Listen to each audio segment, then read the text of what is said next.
I wanted to give you an update about the Conga cable knit sweater that I'm currently working on, but not much has happened, honestly. I've actually been working on this a little bit here and there, but I'm finding it's going very slowly. I'm finding that I don't have that much like excitement to work on it. So basically I'm using the Conga vintage sweater pattern to make a cable knit sweater. Front, that's done. I'm making good progress on the back. I've already like shaped for the armholes and currently working until the armholes measure the same as the front ones so that I can shape for the shoulders. Yeah, I'm finding that it's going really slow, mostly because I just don't feel like working on it all that much. I think it's looking good. And I think this is one of those types of projects where I find the project itself a little bit boring, but then once I actually have the finished piece, I will be very excited about it and I will wear it all the time. I am slightly regretting the amount of cable like columns that I picked. I think it looks really good and I love the texture of the sweater, but in terms of knitting it,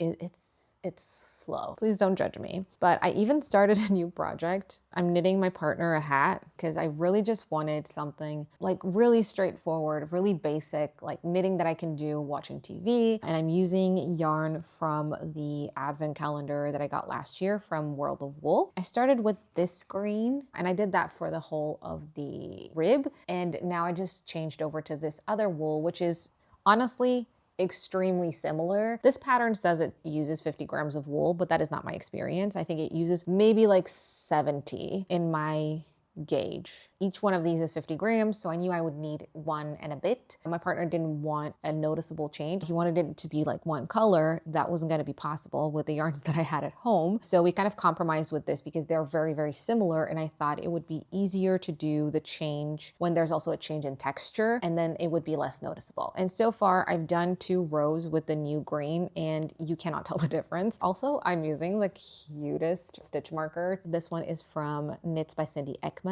Also got this one in PR in last year's calendar too. I guess sometimes I want really basic knitting and then sometimes I want something that's a bit more challenging. I wish I could give you a more thorough or like exciting update, but honestly, that's what's been going on with my knitting. I'm working on it, but I still have a few inches left to do on the sweater to finish the back, and then I still have 2 sleeves to go. And yeah, I guess I started a hat to kind of be a palette cleanser, keep me going for the sweater.